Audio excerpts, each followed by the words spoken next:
Swayam Prabha. Digital India. Educated India.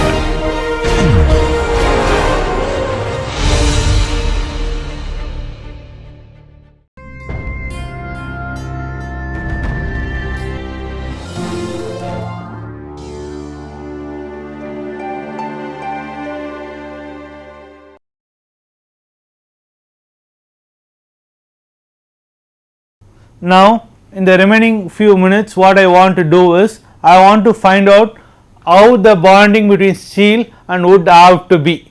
Okay, how the bonding between steel and wood have to be to ensure that they act integrally.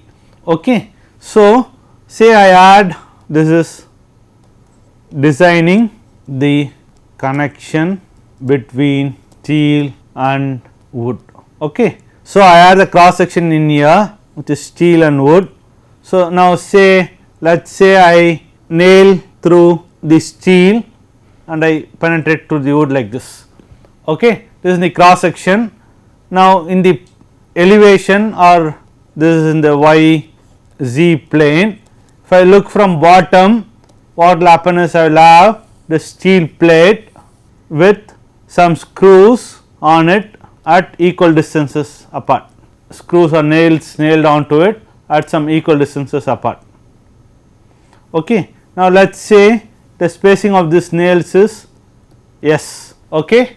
What am I interested is, what should the spacing be, so that what is the spacing, so that I can get an integral action between the steel and the wood. That is, I do not want, we saw the shear stresses develop in the beam to maintain the integral action. If the steel and the wood were to deform differently, then what will happen is, there will not be this integral action between steel and the wood. The wood will deform, there will be top surface will be in compression for the wood, bottom surface will be in tension for the wood, and the steel also will have top surface in compression, bottom surface in tension, and there will be a separation at the interface between the steel and the wood. That is not what we want, right. So how do you connect, how do you design this connection is the question. Okay. Now for that you have to find the shear stresses that will come at the steel wood interface. Okay. So we saw that the shear stresses sigma xy is given by V into ys as divided by izz into b, right. Now we derive this expression for a homogeneous section, wherein we said that sigma xx is given by m by mz by izz into y minus y naught. Okay, this is what we used the expression for the bending normal stress. Now what will be the expression? Sigma xx would be Ey times y minus y naught mz, that should be a negative sign here, divided by integral Ey y minus y naught whole square dAx, Ax with the negative sign, right. Okay. Now looking at the magnitude, is how the magnitude of the actual bending stress would be. Okay.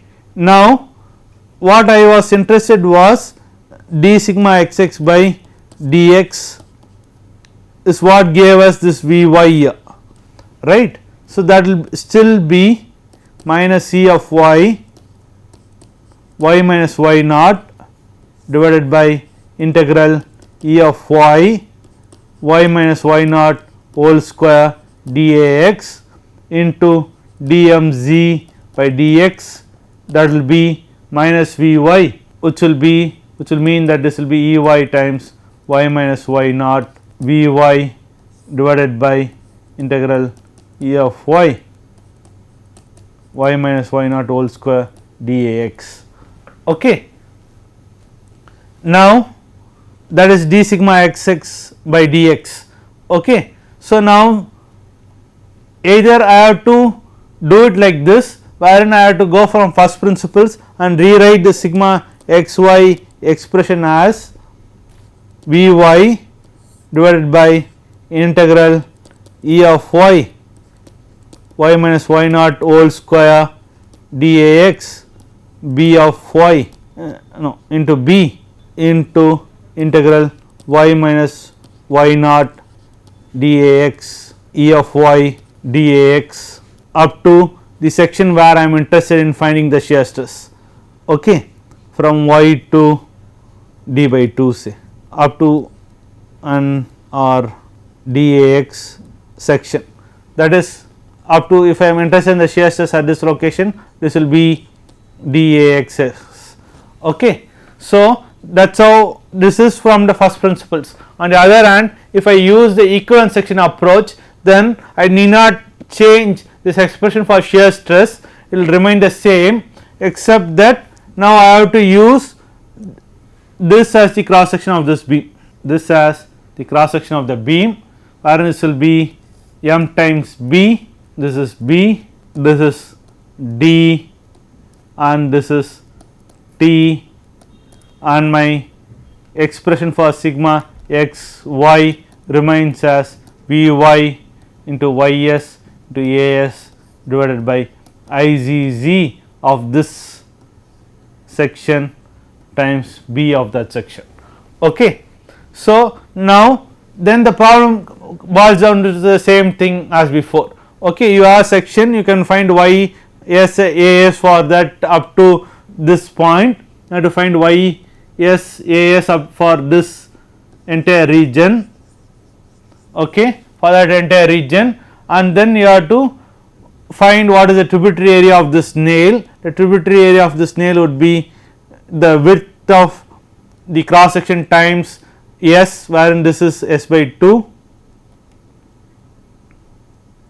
this is s by 2 and this is s by 2, okay, and you have to multiply this sigma xy with s by s times b, and you have to equate it to the nail allowable shear force in the nail, okay. So sigma xy then would be Vy into that entire area is BD into the center of that cross section would be measured from the neutral axis, Ys should be measured from the neutral axis. So it will be